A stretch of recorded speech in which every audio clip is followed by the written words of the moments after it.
Live streaming is on. I'm hearing myself on your side, Mark. You No, hear okay, yourself? I don't hear myself anymore. Okay, that's fine. Okay. So let me check YouTube as always because I don't trust YouTube. Most of the times it says you're connected and you're not because it's YouTube. So let me see. Yes, we're in. Hello, everybody. Hello, it's Monday or not, depending on if you watch this live or not, or the time you watch it. I could say good afternoon, but it's morning. So good something for you all. I hope you had a great weekend. And with me is on the other side an amazing friend. Above all, we love the family, as he knows. So I'm gonna say it. Hello, Lisa. I love you too. Mwah. But above also one of the most amazing illustrators in this business, the amazing Mark Brooks. How are you, Mark? Good. Thank you for having me, David. This is awesome. I've watched a few of your other videos, and they're very entertaining. So I was excited to be able to come onto your show. Thank you so much. How are you guys? How is things? Is everything okay? Aside of the, I know everything around us is crazy, but, Right. but life for you and the family. How are you guys? We're good. I mean, we have obviously I have Lisa and my son Jack, and Lisa is my manager.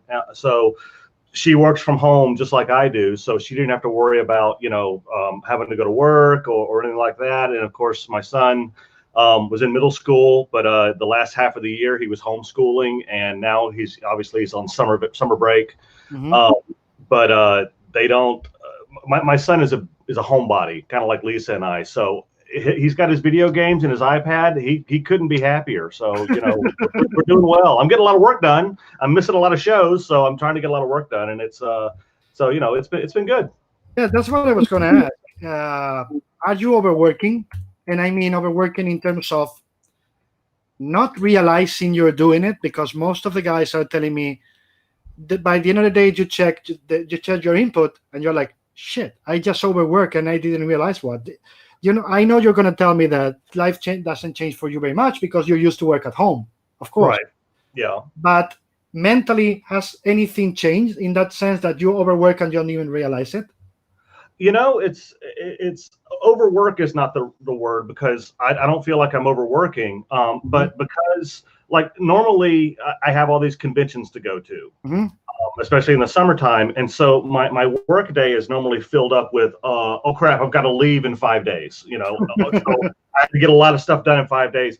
And so I'm getting more work done right now because I don't have that pressure, but I also, I feel more relaxed, and it's actually kind of nice. I mean, obviously I miss traveling. Lisa and I, the conventions are our vacations. Mm-hmm. And we had plans to go to where were we going? Lake Como. Thank you. We were going to go to Como. We were going to go to South Africa. We had a trip to Japan. I was supposed to go to Mexico at one point, and everything got canceled. So we don't have any of our normal vacation time, but we're making the best of it. It's good. I can't complain. Like I said, I feel less pressure, so it's nice. Absolutely. That's thing, because you have the constant pressure of cons, commission deliveries and all that. So in a way, it's gotta be like, yeah, I miss it, but oh man, how many years since I had the chance to say, Well, exactly. And not to mention, because I'm getting all this work done, when the conventions do kick back off, I'm going to have so many new pieces of artwork for sale and for prints and sketchbooks, and I think I'm not the only one. I think that comic fans are going to realize when the convention kicks back off that it's going to be like just all new for every artist, because they got so much done. And also, I think that people is, I think people is going to respect you more. I mean, respect you as human beings, which is the biggest part of what I do in this channel, as you know, is that I want them to know the person behind, and I want them to respect that side of, you are not at home, scratching your balls. You're working for them. Right, yeah. You're working for them. And by the end of the day, what they see is because you don't stop working, you are working for like 8, 10, 12 hours. And sometimes I can remind people, those 3 hours that you are bitching about because you don't have your art, that's 3 hours maybe that the only 3 hours he has with his son and his wife in the fucking day. No, So that's chill. very true. I mean, well, I mean that's the thing. I think it's important for artists that like I love my fans and I try to treat them with the utmost respect Absolutely. because they're so kind to me and they're the ones that allow me to do what I do. At the same time, I'm also very honest with my fans that um, I give them realistic expectations and I refuse to feel badly for taking time for myself.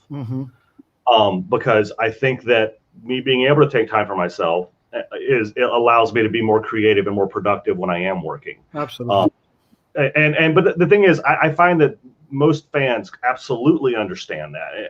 It's very rare that you get somebody that just thinks that I'm just a machine that should be producing artwork for them and have no life of my own. That rarely ever happens. But on the very rare occasion that it does, I have no problem putting someone in their place and going, I'm not expecting you to be on the hand and foot for me 24/7. You can't expect that of me. Absolutely.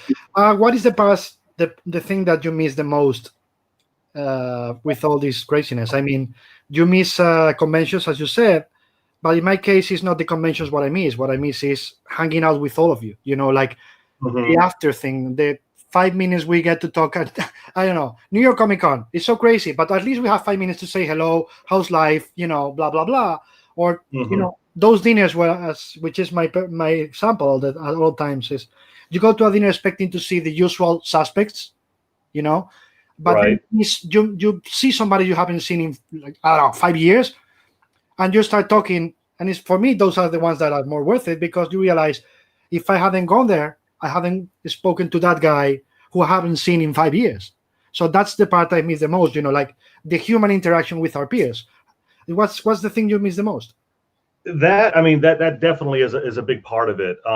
It's a combination of the peers and my fans because the fans when I'm sitting at my table drawing, the fans they bring a lot of energy to me, and I take that energy and it encourages me to produce more or to get better because those are the people I'm trying to impress. I'm trying to keep them.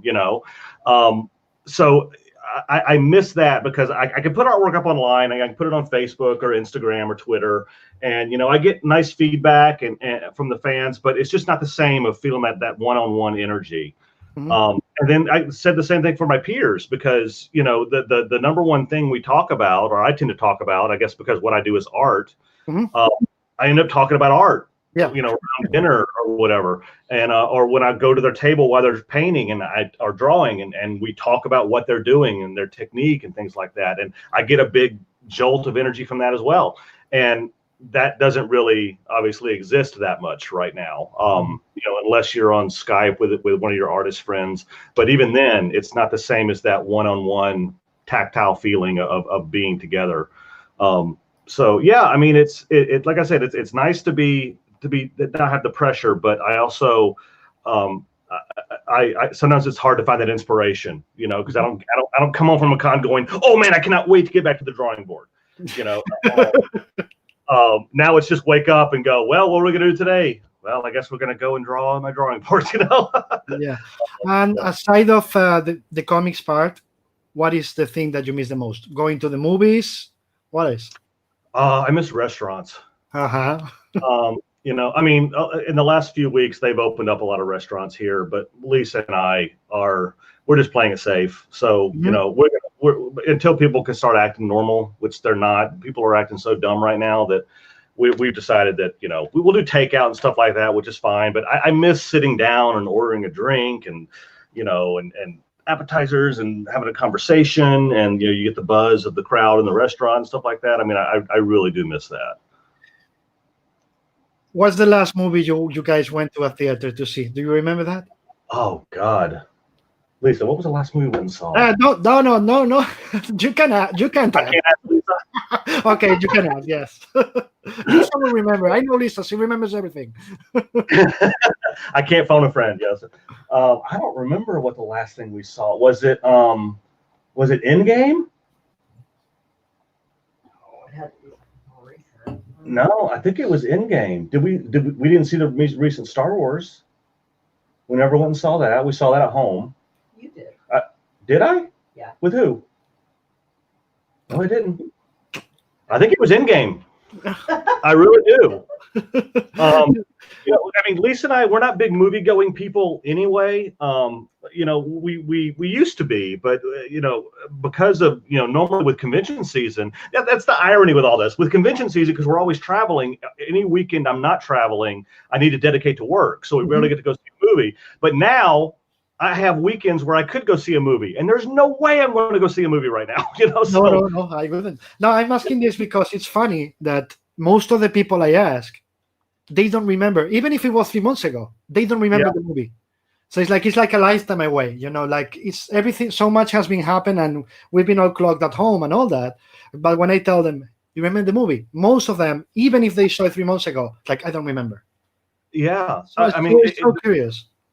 The world has changed. I mean, I think that, and I even think we don't realize how much it is yet. Absolutely. I think it's only in hindsight we really understand. But just the fact that what has changed up until this point, it's so drastic. Mm-hmm.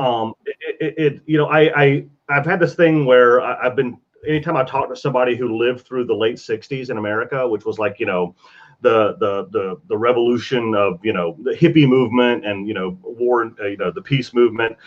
I always ask them, I'm like, does this feel like that? Mm-hmm. Does it? And only one has said yes. The rest of them have all said no. This is far bigger.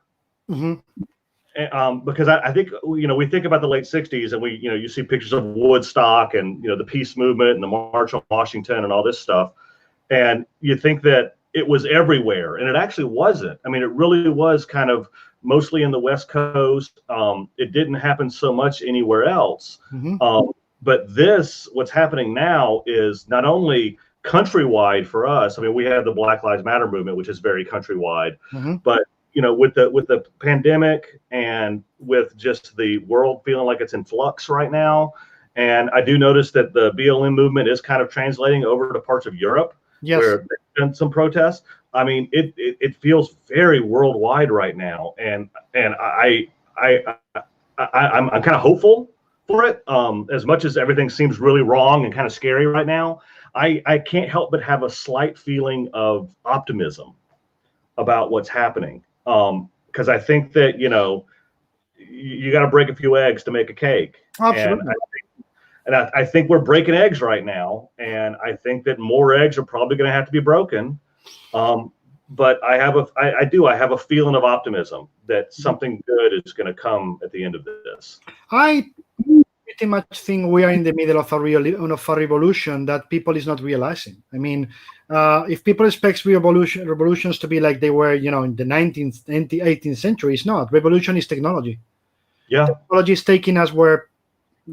Of course, we have all that fake news, spam, everything that the ultra right wing, the Russians, whatever, create to lie and distract people. But right. At the same time, you have a movement of people who can control, like the Tulsa, like what happened with the Tulsa rally, that a lot of young kids, bought a lot of tickets, so it was empty, and they manipulated the numbers. It's like you cannot control young people; they are the future, and young people have said enough. No, they absolutely do, and I don't like the idea of anything being tampered with, obviously, because I don't like the idea of Russia tampering with our election. I don't like the idea of anybody tampering with anything else. That being said, what those kids did, oh man, that's amazing. It's amazing that because I mean they are the future. I mean, not to get all cliche, but they are the future. Yeah. And I love the idea that they're like, you're not gonna mess with us. We'll mess with you. If you're gonna do all this horrible stuff, we will show you our power. Yeah. And that's why I loved it. I'm sorry to interrupt it, because that was them saying you are not going to fuck with us. We are going to strike back. Yeah. Yeah, I think it's a beautiful thing, and you know, I wonder what the next 5 months are going to bring. I really think we're going to see some craziness in No, the yeah. next 5 months. I think we haven't seen nothing yet. Well, the closest it is, the craziest will, the orange monkey will become. So, It's true. uh, so uh, one simple question, not simple. I'm a liar, but anyway, um, why comics? Why not? Like, Why not other kind of field for you? Why not, working in movies? Why not? You work in other things, of course. I know that, but I mean, as the primary, as the main thing, what drove you to comics? Is what I want to do. Aside of the easy answer, which I'm not going to accept, which is, oh, I've been reading comics since I was a kid. that I mean but that is the answer. I mean, I know. you know, that's, I mean, I don't know. I worked in video games. I'm doing some video game work right now. I worked a little bit in animation. I worked in toys, Mhm. and I enjoy it. It's a lot, but you don't get the instant feedback or the instant. This is going to sound egotistical, but you don't get the instant recommendation or Mhm. Grat- recognition. Gratification, you mean? Yeah, yes, or Yeah. recognition. Yeah. Um, Absolutely. you know, I like my work being out there. I mean, if I worked in, let's say I worked in movies and I was doing storyboards or, character design or something like that. I mean, there's some recognition in that, Mhm. but it is a lot of like, a lot of times your work will never get seen. Mhm. And I think art is to be seen. Same thing with, toy design. I worked in toy design, but the actual toy itself, that's not my art. That's somebody else's art. Yeah. No one actually ever sees what I would do. Same thing with animation. I mean, think of your favorite cartoon. Now name someone that drew it. And a lot of times you can't. Yeah, Absolutely. you have no idea. Um, so yeah, I mean that combined with the fact that I really love the characters. Mhm. I love Spider-Man. I love Batman. I love these characters that I grew up with, and I when I do work in video games or something like that, I really enjoy it, but I don't get the same rush I get from finishing a cover. And I'm a big fan of the narrative. I love telling stories. Yeah. Um, Now, granted, I'm mostly a cover artist now, so I don't really do sequential art. But even in my covers, I'm telling a story. There's a narrative in the cover.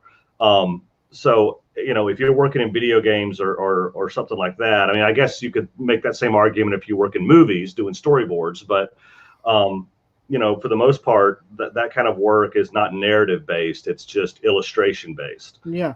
And So, also, as I always say, that there is no more difficult language than comics. I'm sorry to say that if somebody doesn't agree, I'm sorry, but I always have thought to be a comic artist, you have a special gene, mhm, because to tell a story that happens mostly in the alliterations, which is between the panels, it's right. not easy. You gotta have a special gene. No, no more. It's a special thing you guys have. But the other day, the good artists, as you said, they are the storytellers. They're not the one who wants to do, the nice pinup. Right. Fine, if they want to do the nice pinup in all the interior pages, fine. But that's not being a comic artist. What do you think? I would agree with that. I actually find it funny that because when I decided I wanted to be an artist, I went right for comics. Mhm. I didn't go for anything else. And so I always just drew comics, and it wasn't until I started going to conventions like E3, which is a big video game Yeah. convention, or go to these mass pop culture conventions where they have artists that work for movies or whatever, that I started talking to them. Like, oh, what do you do? And I'm like, oh, I draw for Marvel. I never realized that all these guys, I always thought animation was the hardest thing to do. I thought that, working in video games would be much harder than what I do. And universally, they all say the same thing. They say, how do you do that? It seems so difficult. They're like, I tried drawing comics. I couldn't do it. And I didn't realize that out of all the pop culture art, that it seems like apparently comics are considered the hardest. Yeah. which I found funny. I will say that when I started working on video games and things like that, it is a bit easier than doing comics. And it made me realize that, I did pick the hardest thing, but because I love it, I wouldn't do anything else. Yeah, but as you said, just thank you for confirming, what I was saying, and because it's been the same case for me. People from other fields, they tell me how do they keep asking me how do they do it, and I like, well, because again, you gotta have a special gene that comes from reading them since you were a kid, but also there is people who cannot read comics. They cannot fill in the gaps. That's true, but mostly for artists is the need to tell stories and the capacity to complete what happens between the panels, Right. which I also say that is makes the comic readers, especially I'm not finding the word in English, but doesn't matter. Normally when you read, a normal reader just reads what's in the lines or when they see what's in the images, but comic readers are taught from a very young age to read between the lines. Not only to read between the panels, but when they see something on the screen or they read something in a book, they are always going to try to find the second meaning of the meaning behind it. No, that's what we're taught to do when we read comics. No, that's absolutely true. I find that comics as a kid, because obviously, like all kids in middle school and high school, we're told to read novels. These are part of our classes, and I always enjoyed reading, but I always enjoyed the narrative of a comic book. It wasn't until I learned how to really connect the two. I remember when I was a kid, I had to read Moby Dick, that I hated. But then I was in a comic shop, and I bought the graphic novelization of Moby Dick, which was just a novel, obviously, in comic book form, big, thick comic. And I read that, and it changed everything for me, because I remembered reading the novelization, and what I realized in reading the graphic novel is that the entire story was there, but they were able to leave out all the descriptors that you read in the novel, because all those descriptors were put in the book visually. And seeing how it translates, it was really cool. It gave me a sense that when I started drawing comics, that I was thinking about those descriptors and those metaphors and the things a novelist would normally write in that I'm now responsible for. And it made me really want to bring the artwork to life. I think that's what a lot of up and coming comic artists miss, because they read, in the script, Spider-Man swings over the city, right? But if it was written in novelization form, I have to think of it, okay, how would this be written if it was just words? And they would say something like, the sun crests from behind a building as Spider-Man swings his leg up, above, and the sun glints off his mask. He twists his body like a gymnast as he reaches the arc of his. You have to think of it that way, of course, because the writer is just thinking, Spider-Man swings over the city. You need to fill in those blanks. Yes.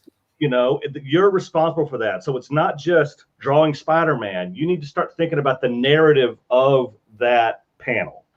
And the narrative to me is make it interesting, which is what a novelization would do.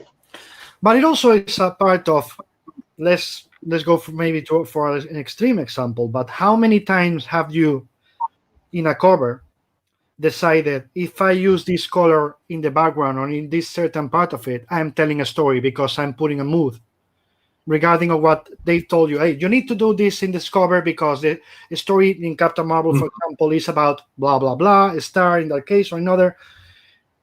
The color for mood, how is it for you? Oh, it's incredibly important. I'm actually working on a cover right now, and I won't say what book it's for, but I have the main character in the foreground, and the character is kind of fiddling with stuff, and in the background, this temporal portal is opening up, and all these aliens are coming out of it, and some of the other characters are fighting these aliens, So what we have is we have the character in the foreground. I have the character all in red. Now the red is the illumination from the screens, right? But by choosing red, it gives a sense of danger because he's flipping out. Yes. And then the characters in the background I have bathed in blue. So first off, red and blue go together really well, but I have them separated from each other that way. I also keep in mind what your eyes do. Your eyes automatically, anything red, it pulls forward. Anything blue, it pushes back. So hot and cold, right? Right, hot and cold. Well, I mean, like look at my face right now on the screen.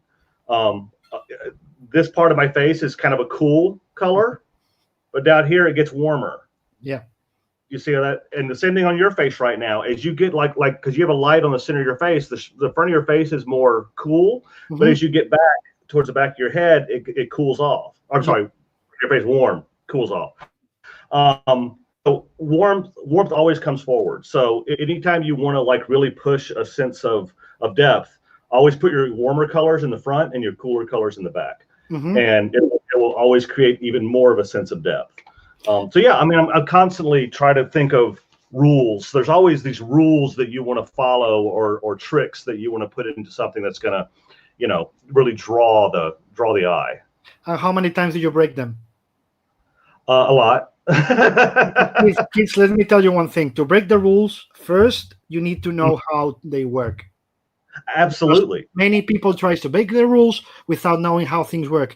It never works if you don't know the rules. No, it's. I always say, whenever I see a lot of kids when they draw, and I understand why, because they're really attracted to it. A lot of kids, they draw anime, in manga style. But the thing about those artists that draw anime and manga in Japan or in America, they can all draw realistically. They can all, go to a life model class and can look sheet draper and they can draw that realistically. They learned how to do that first, drawing animation or anime and manga. Without anime is nothing but rule breaking.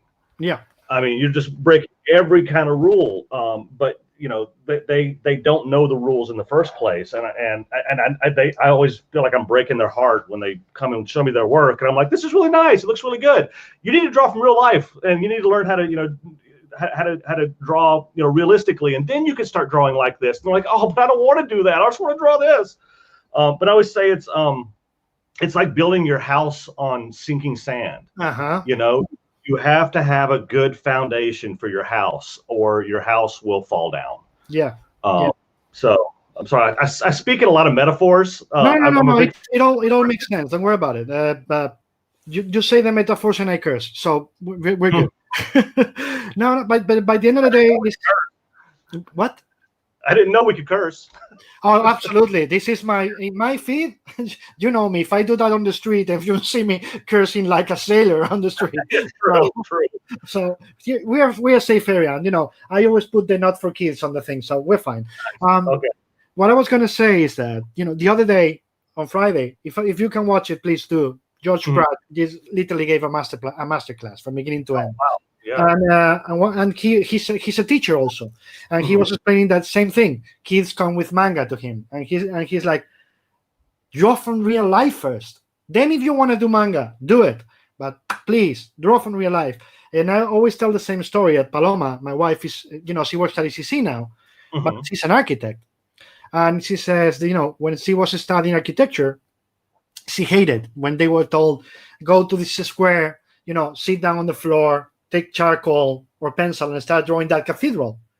But she says now that's the part that I miss the most, because that's when I could go free and learn, just by using my eyes. And this is what I say to kids when they come to with something for me. I like, that tree, you copied it from that comic from that artist. Like, oh, is that important? Right. Just open the fucking window. Turn around. Open the fucking window. There's a tree. Draw that tree. Stop copying something when you can just draw it. It's absolutely true. I mean, when I was a kid, I drew. I copied pictures out of comic books, and I do find that helpful. Absolutely. But I do think you're right that it's absolutely important to go sit in a park and draw a tree. I call it I don't call it actually. Not like I came up with this, but you've heard the phrase the mind's eye. Absolutely, yeah. Okay, so for anyone that doesn't know, the mind's eye is your ability to envision something Hmm. and then translate it into art, into paper, onto paper. And just like anybody, no one's born with a perfect mind's eye. I mean, there are people who have a photographic memory, yes, Hmm. but for the most part, people are not born with a fully realized mind's eye. Hmm. A good example is to ask somebody without looking at a picture to draw a car. And normally anyone that does that is going to come up with basically like the bread box look, where the front end looks no different than the back end, so they have trouble. They know what a car looks like. They Mhm. probably own one or two of them. But if you say draw a car, or even better, draw your car, they can't do it Mhm. because it's hard to visualize, even if you can get a picture of it in your head to fully realize, my favorite question to ask them when I ask about, their mind's eye. I'm like, picture your car. And they're like, okay. I'm like, okay, what shape are the headlights? And they're like,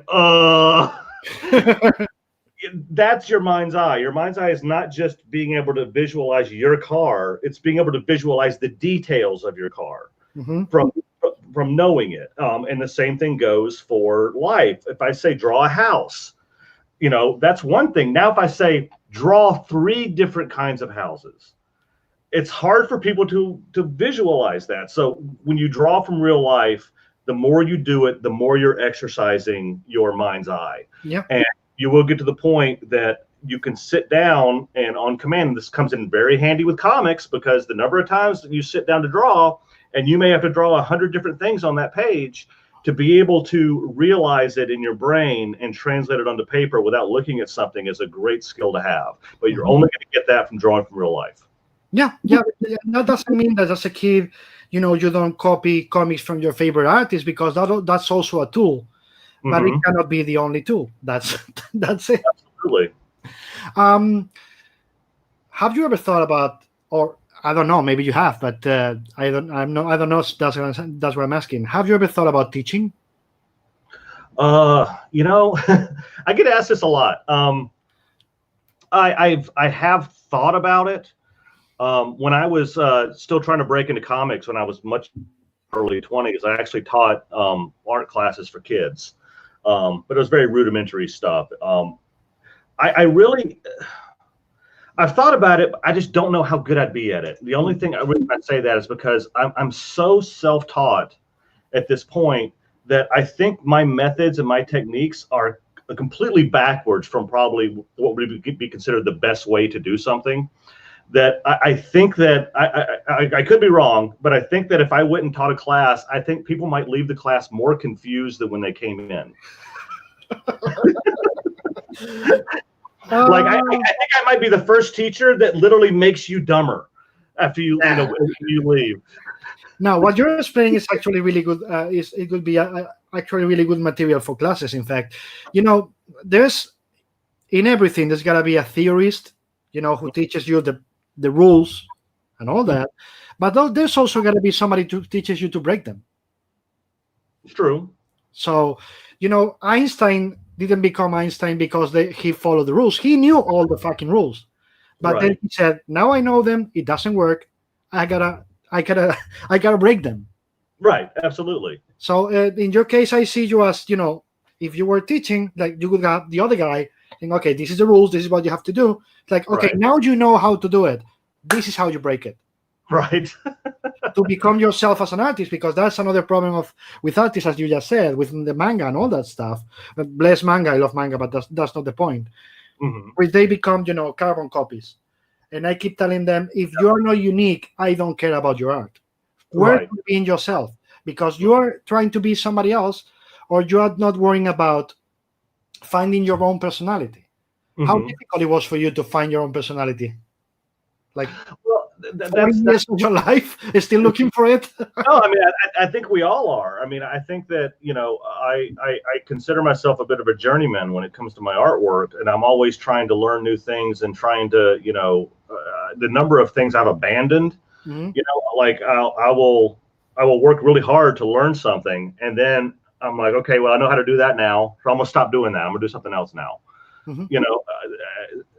That's the thing. It's like, and this is why I think it also is important. As important as it is to draw real life, I think it's also very important to look at a lot of other artists for inspiration and for technique. Yes.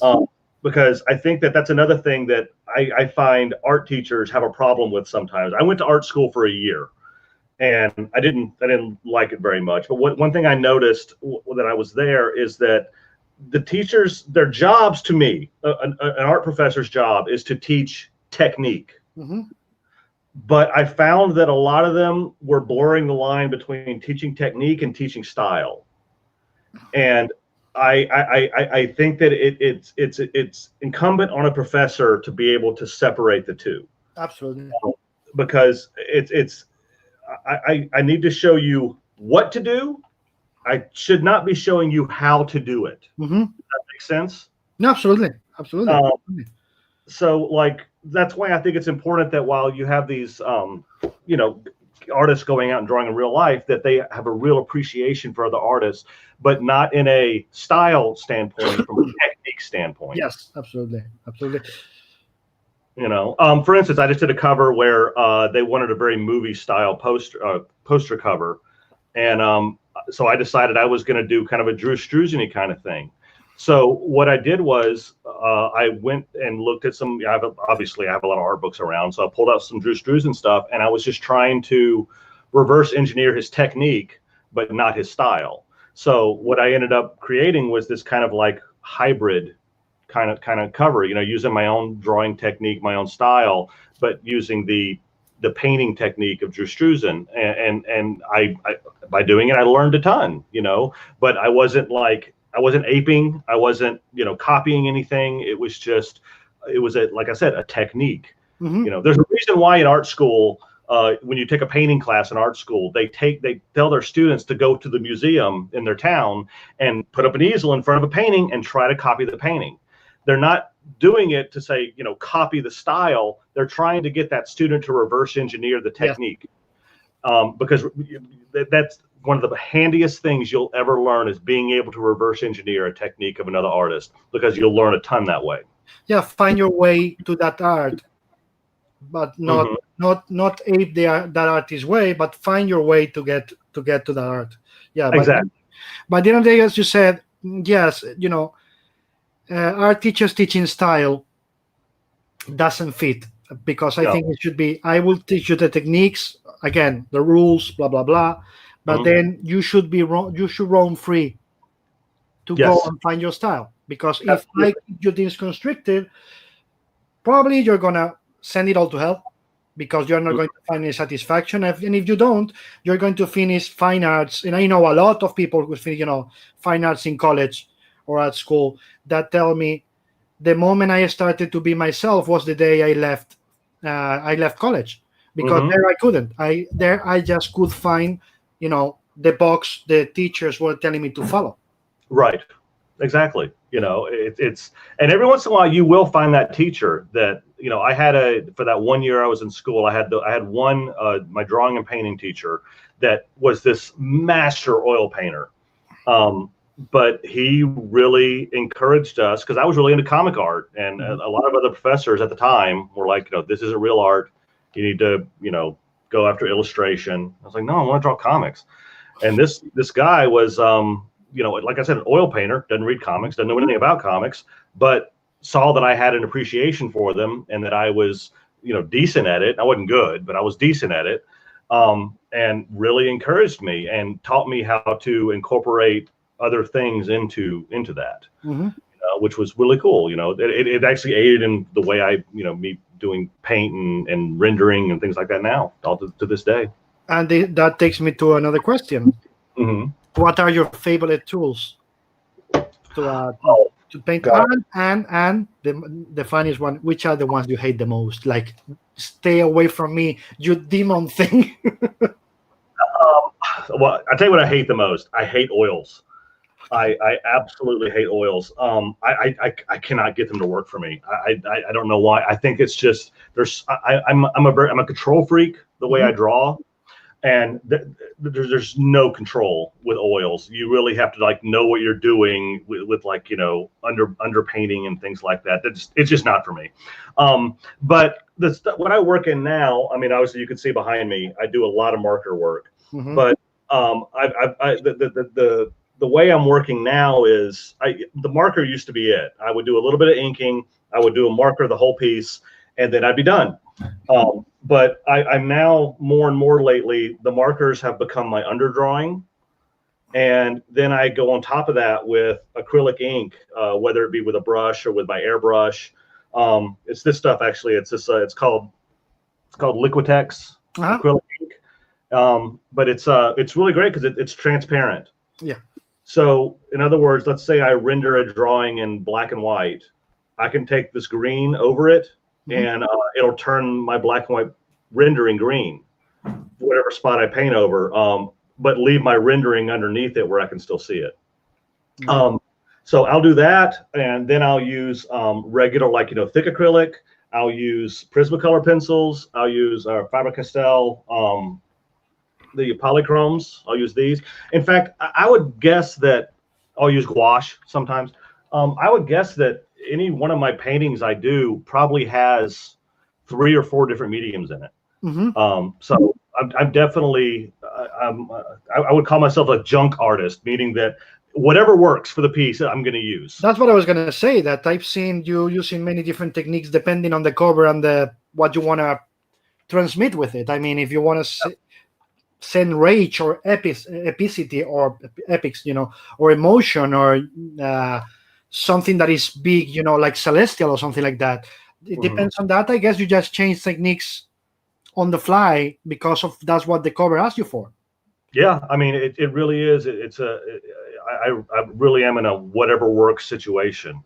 You know, every once in a while I'll pull out pastels or, you know, charcoal pencil or something. You know, I mean, like I said, whatever's going to work, I think anybody should use. I mean, it's very few mediums that don't go together. You know, most mediums you can overlap on top of each other, you know, and get some really interesting, cool results by doing so. Is there any DPs, directors of photography, who influence how you think about color? Like, for example, you know, like I just blanked on the name. You know, like Janusz Kaminski or those guys. The guy from Skyfall. Sorry, I just blanked on the name. Anyway, that doesn't matter the name. Directors of photography, movie directors of photography, DPs that affect your work. Yes, I would say the I don't know if you can really see it in my work very much, but I just know that visually, I really appreciate Ridley Scott and what he does. You know, whether it be, you know, Blade Runner or you know, Black Hawk Down. You know, these I think that his visual styling is so just it melts my brain. It's so good. You know, he knows how to set a mood without being bombastic. You know, I think he's revolutionary. So yeah, I would say Ridley Scott's probably my favorite director from a visual standpoint, and you know, Blade Runner probably is my favorite movie. So yeah, but I like, you know, I like the wonder of Spielberg. You know, he has his worlds always seem to be kind of like left of center. They're little, almost everything he does, even when it's set in a modern world, seems a little alien. You know, it's always a little quick. Yeah, I agree. Yeah, it's quirky, you know. Like I love Close Encounters of the Third Kind, and again, it's just kind of this, like, no one acts that way in real life, like the way he has his characters act. AI, which you know, some people pan, but AI is one of those movies. It's like no one acts this way, even in a future world. No one's going to act this way, but you believe it, you know. Minority Report, same thing. I like the style, The Minority Report, I'm sorry, it's a good movie until he decides to have a good ending. Yeah. I'm telling you during the whole movie, it's gotta end badly. Yeah. It then like that is thing I hate from Spielberg, which is like every single movie has to have a happy ending. No, Steven, sometimes those epilogues or Minority Report and all that. No, you just killed the movie. You just said this movie has to end badly, and it's like, oh, hey, you know what? Let's be happy. Right. Well, but let's not forget Schindler's List. That was a pretty sad ending. I mean, you have the epilogue. I don't like the epilogue, and I don't like the epilogue in Saving Private Ryan either. It's like, why? You told me the story. Why do we need the extra special moment of tears that Spielberg needs to do every time? Like, yeah, that's true. Yeah, goes a bit overboard. That's what I mean. I can see it. I can watch it and say, okay, that's fine. But then it's like he always needs to add that extra 5 minutes to make you cry. I think that it's probably a style of filmmaking that came from his generation because of where he started, which was in the 70s and in the 80s, where that's all movies were. I mean, you went to see a movie, there was a happy ending. It was very rare that you had a movie with a sad ending, because people didn't want to see that. But it was also a time when going to the movies was more of an event. Mm-hmm. Where now, people go to movies. Well, they did before everything happened. People went to the movies because they were bored on a Sunday afternoon. Mm-hmm. Then no, it was what are we going to do Friday? We're going to go see a movie. Oh man, I can't wait. Because that's you did. VCRs weren't that common. You wanted to buy a movie. Remember how much movies were on VHS when the movies first came out? I think it was they were like $130. Yes, like it was that crazy. Yes.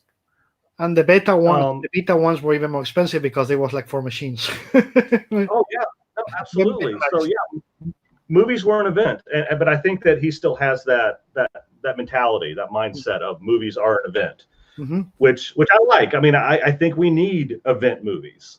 I think that's important. I know that some filmmakers really aren't digging this, Marvel taking over the cinema lately, and they kind of like they want real movies with real stories and movies with heart and stuff like that. But we have Netflix and Amazon, and if I'm going to go to the movie, I want to go because this is something I can't miss on the big screen. Yeah, exactly. And there's also the stupid part of that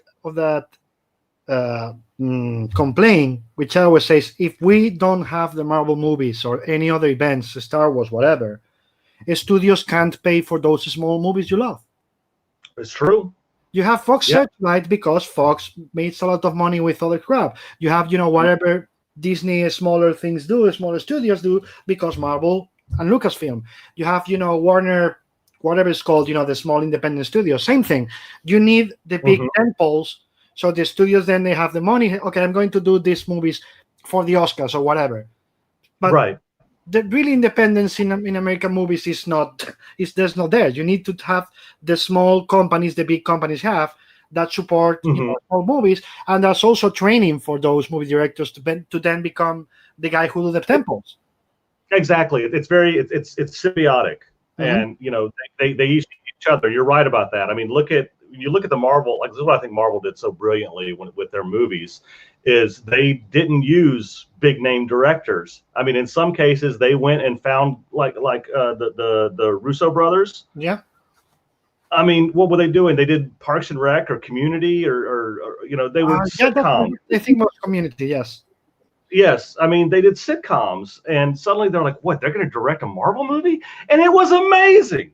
It was unbelievable. I think their first, which was Winter Soldier, is still the best one. So yeah. What's his name? What we do in the shadows?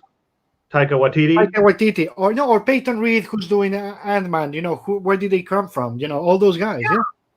I mean, who would have thought that the guy who played the vampire in What We Do in the Shadows, an improv comedy movie from New Zealand, would do this amazing Thor movie that, because I mean, that was one of my favorite Marvel movies ever. It was brilliant. Yeah. The moment they recognize that Chris Hemsworth is an amazing comedy actor, Mm-hmm. the moment, I don't know who, but the moment somebody said, "Oh my God, he's a comedy genius," and I think he is, and said, "We're going to do a movie about, this, this gotta have epic moments, whatever, but it's going to be a comedy. He's going to be a comedy character in this movie." Yeah. Well, they're going to play off his, because I mean, they played off a little bit before that he was his naivete. He's very naive, and he's not stupid. He's just he comes from a place where he's like the number one, but he's entered a world that he knows nothing about. But he's got the ego that goes, "I know nothing about this, and I don't care. I'm just going to assume that I know what I'm doing."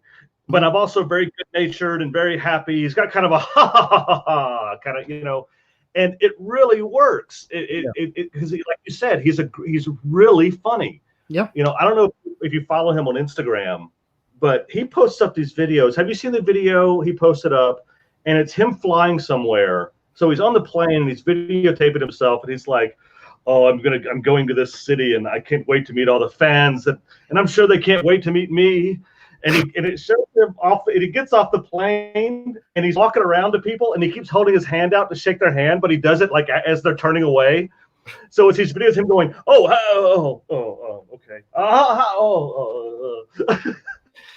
He goes to baggage claim. There's a guy next to baggage. Walks up to the guy to shake his hand. He's like, okay, sorry. It's funny because I don't know him, but I know his wife. I know her. I know her in person. From the years she's from Spain. From the years she worked here, and my brother is a movie editor. He edited a couple of her movies when she was here, and I know the stories about how she trains him. Because I don't know if you have read any of her books. No, I haven't. Aside of being an actress, she's mostly known because she's I would say one of the fittest women in the world. Amazing books about training and fitting. And there's a really funny story about there's a really famous TV host explorer here in Spain that is called named Jose Maria Calleja, and the guy just goes all over the world, climbs mountains, all that crazy shit.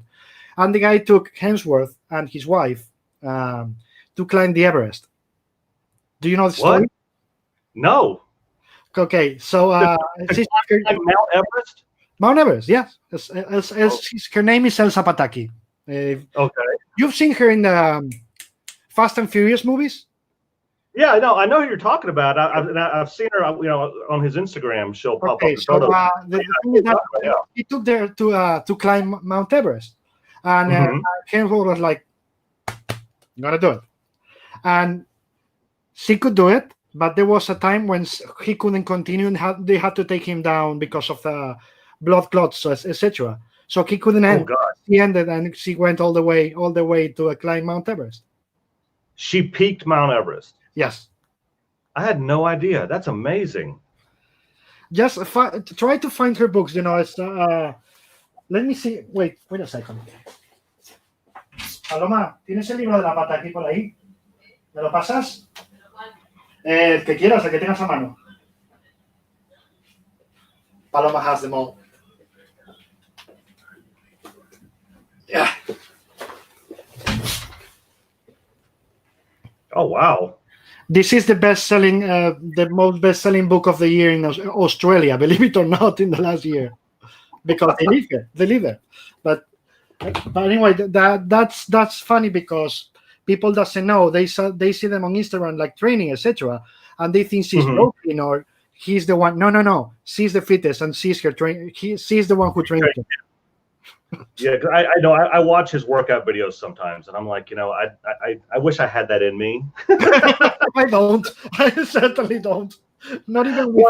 It also helps to get paid to work out. Yeah. That's also true. They get paid to work out, so they should do it. Let me see. People is asking some questions, so let's go there if you're fine with it, so that they don't feel we're ignoring them. Okay, first, hello everybody again. And now, first one. Hello, Felipe Gonzalez. Question part 1. Okay, we're going in parts. You began as a penciler at Marvel more than a decade ago with different projects until 2012. Mhm. How do you recall that period as an artist? When I broke in, I've told this story before, but when I broke in as an artist, I thought that. Well, let me backtrack. When I was trying to break in, the big art at the time was Image. It was like J. Scott Campbell and Joe Madureira and Humberto Ramos and Joe. No, that's enough. Anyway, there was a lot of guys like that, Yeah. and the style seemed to be really taking kind of a cartoony bend. It seems like cartoony artists were the bigger names at the time, and so I kind of thought, well, if I want to break in, I need to be kind of a cartoony style artist. So I was drawing, a little more exaggerated, a little more cartoony, and I was also present on a lot of those early message boards like Wizard World. I don't know if you remember the Wizard World message board, Pencil Jack, and they seemed to always like the cartoony stuff because again, that's what was popular. So I was able to break in that way. But what I realized somewhere around, because I broke in around 2003, 2004, what I realized somewhere around 2010 is that I wasn't really happy with the way I was drawing. First off, I wasn't happy with just penciling. I really wanted to move my way into painting or doing rendering or, basically control more of my artwork. I didn't want to just pencil. I wanted to ink. I wanted to color. I wanted to do all this stuff. So and then I realized I was seeing artists like Alex Ross. I was seeing, these painterly artists that were coming out. And I remembered that when I was in high school, I did a lot of that kind of work. I worked in pastels and I worked in watercolors and markers and things like that. And that I drew very realistically when I was in high school. So when I started seeing all these painters come out and get work in comics, I was like, oh, this counts. I can do this stuff and people will like it. And so I just I didn't like make a switch. I didn't like just, flip a switch and start drawing differently. I just set my mind on, okay, I've been doing this stuff for a while. It's what I'm known for. I don't want to just flip the script and start drawing realistically right away because I think that would be, people might not dig that. People that like me, they like me because of what I do. So let me slowly transition into this and see if I can bring the people, the few fans I did have, see if I can bring them over to this new style. So that's what I did slowly but surely. I just kind of experimenting. I wasn't afraid to fail. And I just kept trying new things. Artists that I got to know during that time that were painterly artists or were render artists, I just was absorbing everything to try to get to where I was happy with what I do. And I'm still not there yet, but I'm closer than I was at the time. So Okay. hope that's a long answer to your short question. Sorry. It's fine. It's perfectly fine. They love long answers. Don't worry about that. Question part number 2. After that, you focused on cover work, except for the Han Solo project, which meant, return to interiors for you. What was the reason that made you make the decision to become mostly a cover artist? Well, it was a little, the decision almost was kind of made for me. I am not the fastest artist in the world. And while Marvel, I think, was happy with the work I was doing, they definitely weren't happy with how long it was taking me to do it. But they obviously liked it enough where they kept me around. And I ended up getting a cover gig for X-Men Legacy. And that was around the time that I really started, I started coloring my own covers. I started doing more rendering, more, for the characters. I think the cover that I'm probably most known for that run was the one with Rogue is standing there all beat up. And I don't know, it's about from here down to her knee. I did all the marker rendering and color work on that. And it was around that time that I think Marvel realized that I was getting a lot of attention for my cover work. And I think I was meeting my deadlines. I was getting them done on time. So I think that as much as I wanted to be a cover artist, Marvel kind of went, you know what? I think we found your spot. We're just going to leave you here for a while. And that turned into, to this day, with the exception of, Han Solo, I'm a cover guy. Did you miss it? Do I miss it? Yeah. Do you miss interiors? Yeah, sometimes. I definitely do.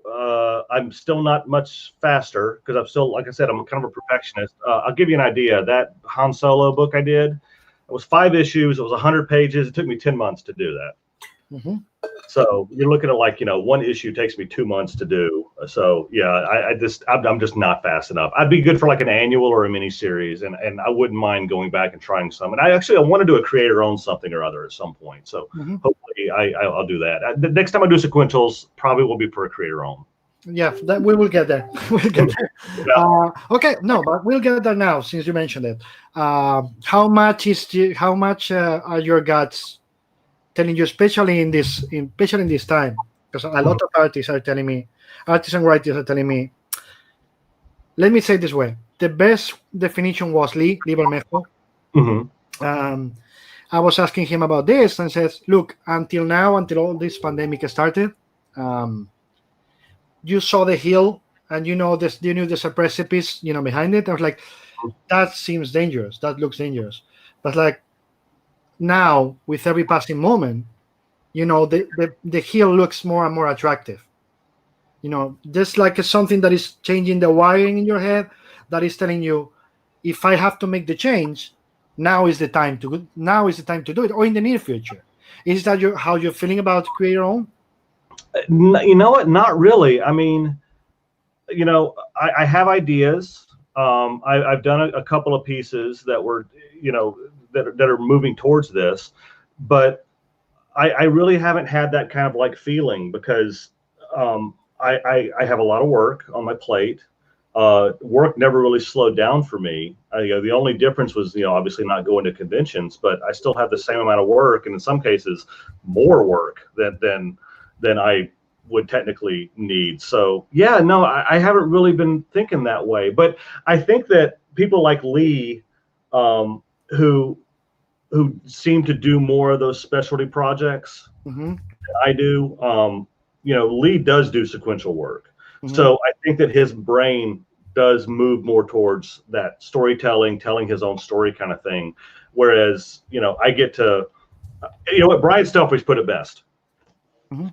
I love this metaphor. He said that the guys doing sequential art, they are the troops on the ground. They're the guys in the trenches, right? So they're there every day, every night in the trench, fighting the battle, right? As a cover artist, I'm a bomber. I fly over, I drop my payload, and then I go back to base. And it's nice. I have to say it's nice. My job is, it definitely shows my job is easier. Mm-hmm. But I get to, enjoy working on one thing at a time, because I've been that guy in the trenches. I was that guy in the trench for 10 years. And then of course with Han Solo, I was again, the guy in the trenches. That's a tough drag. It is tough. Mm-hmm. I mean, it really is. So it's one of those things that if I'm going to do it, I have to know exactly what I'm doing, and Mm-hmm. I have to be really, really into it. Mm-hmm. Because I can't imagine doing a creator-owned book, sitting down, getting 2 issues in, and going, I don't like this anymore. Mm-hmm. I don't want to do this anymore. Because once it's creator-owned, once you start, you have to keep going. Yeah. Because it belongs to you. It's a child. Han Solo is not a child. Han Solo was loaned to me. I didn't have to write it. I just had to draw 5 issues, and when I was done, I was done. And if push came to shove, if I had broken both arms and couldn't draw it anymore, they would have gotten another artist to do it. Mm-hmm. But if it's a creator-owned, there is nobody else. So I need to be pot committed to that. And so I guess long story short, I'm not there yet. Okay, that's what I wanted to know. So perfect. How did you? Did you come? I'm trying to retranslate because it makes no sense. The evolution from your drawing, in this Ultimate Spider-Man to all these years, do you feel your style has changed from then to now? That you have like another different style, and you think that this style is more successful, in terms of what the readers wants to see? And he's also asking if you're using any computer work, on your work. Oh yeah. I know it's hard to tell. I mean, I do have from time to time. I have fans that will come to me and say, you know, oh, I love your Ultimate Spider-Man work. I wish you still drew like that sometimes. But I do find that people seem to. I think my base, my fan base, has grown as my style has grown. Mm-hmm. So I think that and the thing is, I can still do cartoony. I still do it every once in a while. I'll do a cartoony piece for fun because it is fun and kind of freeing to do that kind of like energetic work.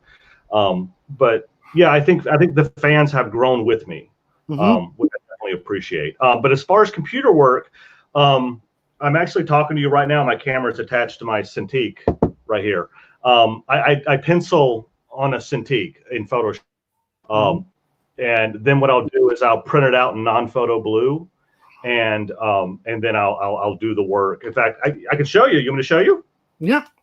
You can Okay, do let me- you can do share if you want. There's share your screen here or whatever you Oh want. no, I'm going to grab the work. It's right here Okay. behind me. I can show you. Oh. Let's see. All right, so I've been using this as my scrap. My scrap sheet, so it might be hard to see this. I've been using it for airbrushing when I'm airbrushing, but if you could see, you see the non-photo blue of Rogue. Yeah. You see that? Yeah. So this is one I printed off, but I didn't like the dimensions of it, so I didn't end up using it. So this was the first print of it, and then that's the second one after I did all the rendering on it. So this pencil part is all done digitally. And yeah, let me see if I can get Photoshop up and I'll show you if I have something up here. Let's see.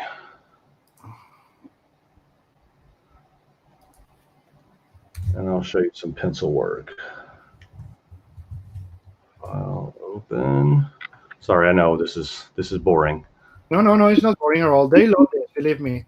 As I said the other day, I teached Brad how to do the share my screen.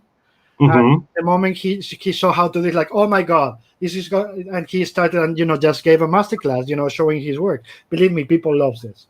Oh, okay, awesome. So let's Yeah, see. we are Europeans. Remember, we are fucking nuts. We love art. We love art above everything else. Do you find most of your audience are European? Yeah, but I guess it's, for the live ones, yes, because of the time change mostly. But then in the afterwards, I see that a lot of people watches them, and what they appreciate the most is the part about the art. They keep talking about how I love to talk about the process, and this is something they don't usually see. So that's the part they love the most. Oh yeah, absolutely. Okay. So here, let me get to the share screen. Yes, it's on the bottom left. Bottom left. Share your screen. There we go. Let me see which one. And yeah, you can change whole screen or application window. Oh, look at that. There we go. You see that? There you go. Perfect. Yes. Okay. So this is the pencils for Iron Man Madame Mask cover I did. So just give you an idea of how I tend to work. I just use a basic pencil brush. That one.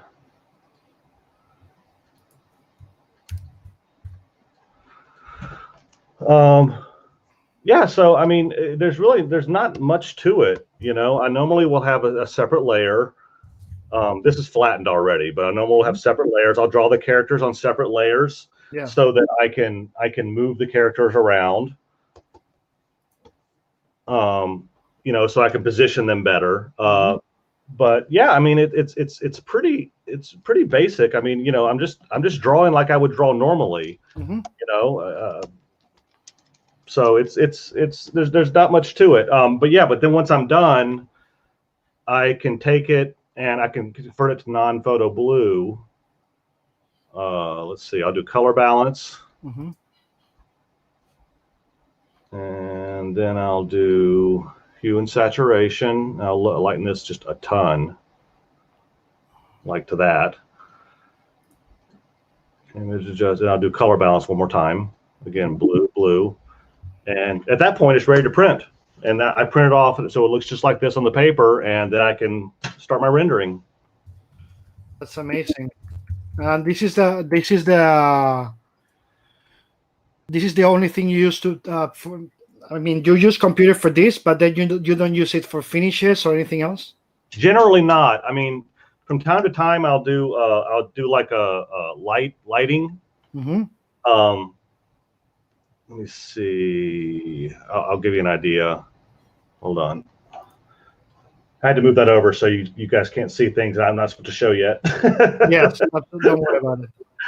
Let's see. Okay, here we go. I'll give you an idea. So this is the actual painting. Mm-hmm. So what I did was like you see the hands here and like his chest. Now, in the actual painting, I did make it glow, but just to give it a little more glow, I do add a little bit of like it's called a screen layer, just to give it a little more glow. To give you an example, I'll even do it another screen layer. So, like for instance, let's say I wanted to glow blue, and go to gradient, and using this top layer, which is the screen layer. See, I can add more of a glow. Yeah. I mean, so I'll do little things like that just to kind of like kick it up a notch, you know. Just to give it a little more oomph, right? Yeah, exactly. But for the most part, I mean, everything you see here is what was on, was painted, was rendered. So yeah, not too much. Okay. So let me see if I have more questions. See, that's the next question is Angel Perez asking about the process for your. What is the process for a cover? You receive the instructions from the editors, of course, and then how is your process?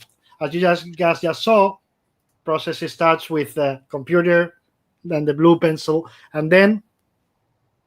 I can actually. It starts before then. Let me show. I'll show you this now. Let me go back. An ugly guy. Okay. That's like for that Iron Man cover, the way it starts with layouts. Yes. And so I'm looking for a layout I can actually show you guys. Give me 1 second. Let's see. Okay, here's one. How about this? Let's see about that. Oh, this can show you all the steps. This is going to be good. Here we go. Hold on. Boom. I think that should do it. Yeah, here we go. Okay. All right. So that's a layout.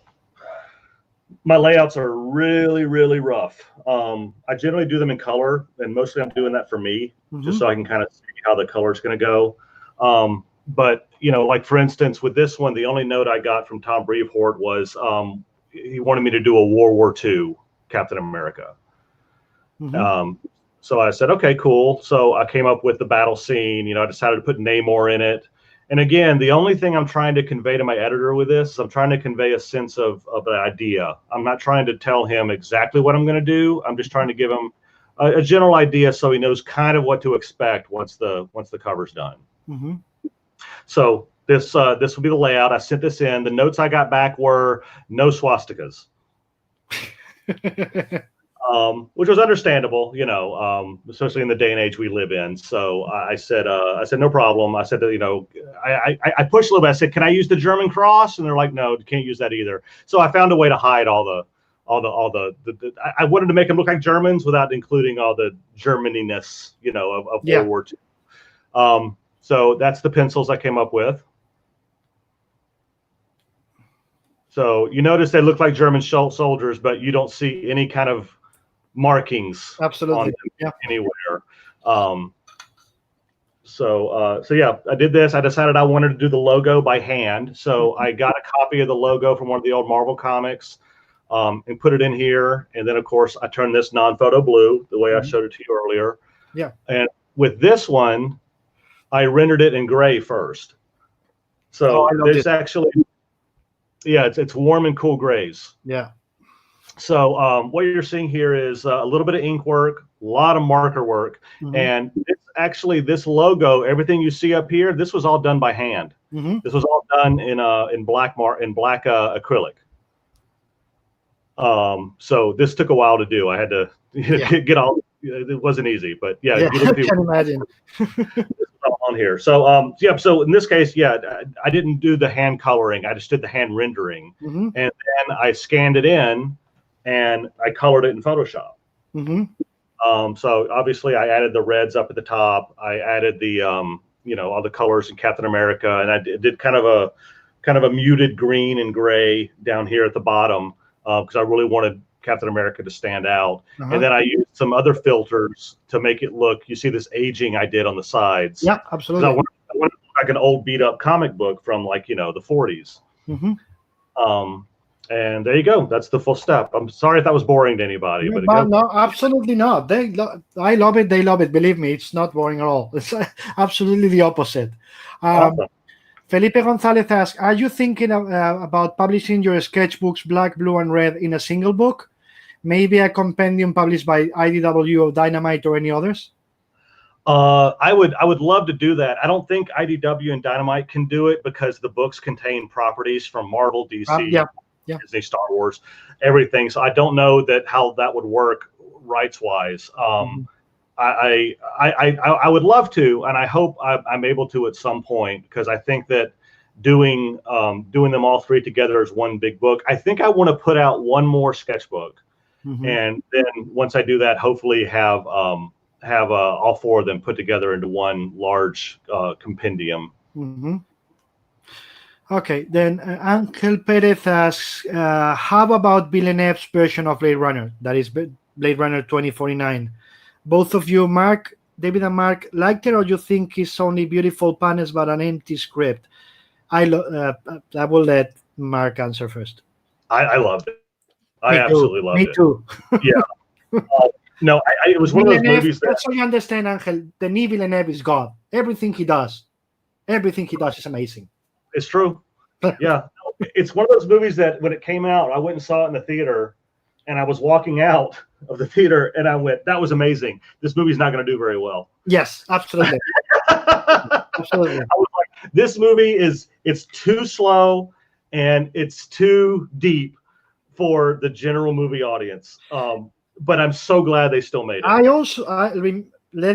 always correct people when they say slow. It's not slow, it's premeditated. Oh, absolutely. Slow is something else. Slow is it doesn't find its pace. This one is, it perfectly knows the pace it wants to use. Whether you like it or not, I don't know, and I know you like it. It's slow in the same way the first Blade Runner was slow. Absolutely. It's that plotting drama. It really is. Now, granted, it went a little more sci-fi with the second movie than it did with the first, but it really is a hard-boiled detective drama. Yeah. With these beautiful visuals. That's what I love about the movies, is that they are beyond reality. Yeah. But the characters all act within an older reality. It's like, okay, we're going to do something that's based, I guess Blade Runner was based, last year, or this year, 2020, 2019, whenever it was based. 2049. Wait, no, Blade Runner was 2049? Oh, no, the original one. No, the original one is this year or last year, I think, yeah. Yeah, last year, 2019. But at the time they made it, it was the future, but they had all the characters act like they were in the 1950s. Yeah. Which I thought was such a cool visual. I mean, that's such a neat thing that you have this like sci-fi flying cars and stuff, but you also have guys wearing, a bowler hat or bow ties, or she's wearing, she has this 1950s hairstyle, and smoke-filled rooms, with like what looks like blinds, with the light coming. It's all of it was so visually amazing. I always say that for me, Blade Runner 2049, it was right after New York Comic Con, whatever, 3-4 years ago, I don't remember. And the next day I had to meet, I don't remember who, but somebody at Marvel, for lunch. And it got canceled because it was, the next day after New York Comic Con, so come crowd. That's it. And I was half expecting it. So I heard that and I was like, what can I do now after my next meeting, which was in the afternoon? So I checked my phone, and it was an IMAX session of Blade Mhm. Runner 2049 in the Times Square, 54th Street or something, whatever, the Yeah. AMC. And I was like, wait, I can watch this on IMAX during this Mhm. break? Fuck yeah. So I went Yeah, there, with like 5 people and myself on the theater. 5 people. So you can imagine, I met Really? nobody around, and I could watch the movie there, and just let Oh, the that's theater say, amazing. "Oh my god, I don't care. Nobody's gonna see that, but I fucking watch it with 5 more people in Manhattan, in IMAX." Absolutely. Absolutely. Yeah. I mean, I think it's one of those movies that if you didn't see it on the big screen, that is one of those big screen movies. Yeah, absolutely, absolutely. I And mean, it see, was so that good. takes me back. The DP on that movie was Roger Deakins, which was the one I wanted to talk to you about before. Roger Oh, God. Deakins, who also did the Skyfall, and who also did Arrival, and is doing now Dune, and all the and 1917. The Sam Mendes one. Is the Okay. Yeah. same one. Okay. No, Dune's another one I cannot wait for. The Oh yeah, visuals on that already look amazing. The whole thing so far looks like a Travis Sherris painting. yeah, true, Yeah. absolutely, yeah. It's really cool. Let me see. See Mark's evolution over the years. It has been amazing. Congratulations, Mark. Thank Uh, you. Alex DP says, "How was it to know George Lucas wanted to buy your original art for the Han Solo book?" Oh, that was pretty amazing. We have the deal is that George Lucas gets first right of refusal on all artwork Yep, we produce for Star absolutely. Wars. So I'm obligated anytime I do a cover or anything, I'm obligated to send it over to this art rep that sends it to George, and George decides whether he wants it or not. And so George would buy a cover every now and then from other artists. So when I did finish the first 2 issues, I sent all the artwork over. And just assuming he would just say no, or maybe he'd want 1 or 2 pages. And yeah, then the email came back and said he wants all of it. And I was like, okay. The moment of what? Absolutely. No, absolutely. I mean, it was that was unbelievable. Now, I will say the one question people ask is, did you talk to George Lucas? I've never met him. I've never talked to him. It all went through a middleman. So, even when I got the check, because he buys it all. When I got the check, I was like, please tell me he signed the check, and he didn't even sign the check. So I don't even have an autographed check. But yeah, it's really cool that he owns it all, and maybe I know he has that museum he's building in LA. Yeah. I think that he has a very extensive fine art collection. Mhm. He has original Norman Rockwell's. He's got a lot of stuff, but I think he's going to do a lot of rotating in the museum. So maybe someday, who knows? Maybe a page or two will be up in that museum, like on temporary display. That would be really cool. I hope it'll be at the beginning when they open. You'll see that. You'll see. Right. Let me see. Odela has, how long does it take you to do a digital layout? Do you have a specific time you allot yourself for each cover?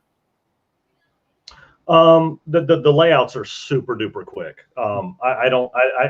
Again, when I'm doing my layouts, I'm not focusing very much on trying to do a complete drawing. I'm just trying to convey an idea. Mm-hmm. So it takes as little or as much time as it needs, but I find that I don't normally spend more. I think the most I've ever spent on a layout was an hour. Mm-hmm. But for the most part, they're normally 15 or 20-minute drawings. The cover itself, I try to get them done in a week, from pencils to paints. My wife is getting on to me because my covers are starting to take a little longer than a week. Because I keep experimenting with new things, and it makes me want to be like, ooh, I want to try this now. I'm what's called a noodler. I noodle with the covers, a lot. But so generally, I try to keep myself to a week. Sometimes, depending on the cover, like if you saw the X of Swords piece I did, or if you saw like HOXPOX, the big cover that had like 40 characters on it, that took a month, just because it was so involved. But generally, yeah, it's a week if I can do it. hmm It's funny because a couple of weeks ago I had Adam Hughes, and Alison was there too, and people was asking, are you going to go fully digital? And he was like, my wife would never let me Oh, alone. no, no. The The original Adam art. He was like, original art. That's we what need it to is. follow the original art. That's it. It's a big part of of what we do, and he was really honest about it, and that's the truth. You got to make a No, living. it's so much of my income selling the original that if I went full digital, I literally, I think if I went full digital, I'd be giving up 60% of my income. And and like the same thing with Adam, Lisa would absolutely kill me. Yeah, that's also another part that I want you guys to understand, because many times it's really easy for you to ask about why you don't go digital if it's easier, blah blah blah blah. It could be faster, blah blah blah. Control C, which it makes things easier to go back and blah blah blah. And I always say the same thing. Many people doesn't go digital because they can't, because there's unfortunately you don't get rich making comics. And It's if you true. want to get into comics thinking, oh man, I'm going to get rich, go do something else. So that's the thing. You need to keep doing some things because you need the extra income that comes from selling the original art. That's the reality, right? But no, it's absolutely a reality. I am paid my fee that I'm paid by Marvel or DC, and they compensate me well. I'm not complaining whatsoever, because as much as I appreciate the cover rate, when I'm finished with the original, I sell the original for, you know, 5, 6, sometimes 7 times the amount that I got paid to produce it in the first place. Mm-hmm. Marvel or DC. Um, yeah, and that's the thing. And Marvel realizes it. It's kind of a trade-off. It's we're going to allow you to draw Spider-Man, and we'll pay you X amount. And when you're done drawing Spider-Man, you can sell that piece for X amount. That's where your income comes in. Yeah. No, but by the end of the days, as you said, it's symbiotic. It's good for them because they get you to do the art, but it's good for you because you get to play with the big toys. Exactly. Yeah. I get to go play in their sandbox, which not everyone gets to do. And you are a Marvel guy in a big way. How was it for you when you started touching, the distinguished competition toys too? What, you mean like DC? Of course, the distinguished competition, DC Comics. Oh, I see. Gotcha. Yeah. No, it was cool. I had always wanted to draw Batman, and I talked to someone over at DC. My contract at Marvel had run out, and Marvel has always been great to me. It's why I've always stayed with Marvel. Mm-hmm. I'm brand loyal, but I always wanted to draw Batman, and so. Marvel asked me, if I would sign a new contract, and I said, not right now. And I said, but at the same time, I'm not going to sign a contract with DC either. So for what did I do? 16 covers, I think I did in all for Detective Comics. I was doing 2 covers a month for them. But then I was also doing covers for Marvel as well. So I was playing in both sandboxes, and I had a conversation with my editor at Marvel. I had a conversation with CB, Mm-hmm. and I just said, I love Marvel. I'm loyal. I always will be. I need to go play with this for a little while. And they were so cool about it. They were like, completely understand. Go have fun. And they're like, go have fun. There'll always be work here for you.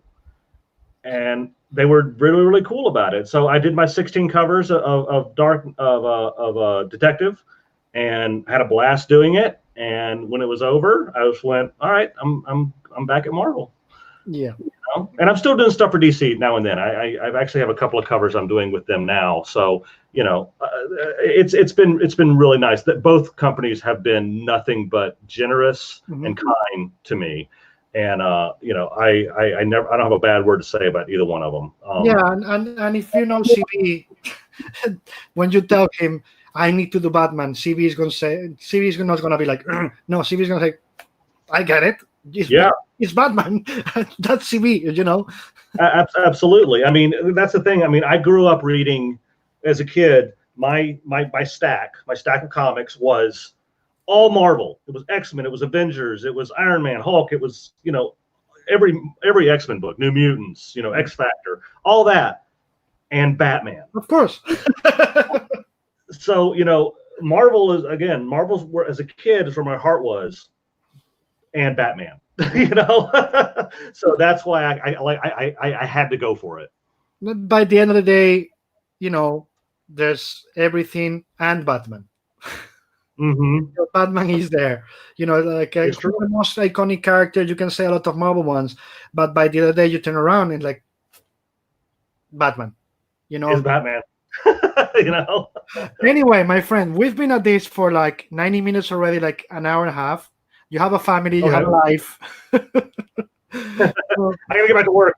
And you gotta get back to work. That's what I meant. It's just remember, guys, right now it's noon there, so he also have to eat. Like it's 12:30, right? Yeah, it's 12:30. So yes, he has to eat and has a family to get back to, and his wife is there. And I know she's gonna kill me if I don't let him go. Not least, I love you. Can I just say, I can't believe my son or my dog has not coming down in this hour and a half. I can't believe the dog barking or my son going, "What are you doing? What's going on? I need lunch." Blah. I'm shocked how quiet it's been down here. This is amazing. Well, let's not tempt our chances then. So thank you so much. Please don't disconnect because I want to say proper goodbye to you, Mark, after we cut the live feed. But to everybody else, thank you so much for being here, Mark. I hope you enjoyed it, first of all. Oh, I did very much, yes. And I hope to have you back sometime. And to all of you, thank you, Mark, again. And to all of you, see you tomorrow. We'll be here with, let me remember, because it's three guys, and in Spanish, Rafa Sandoval, Jorge Fornés, and Shermánico. Tomorrow, 5 p.m., a las 5 de la tarde, mañana, hora de España. Thank you, and see you tomorrow. Cutting in 3,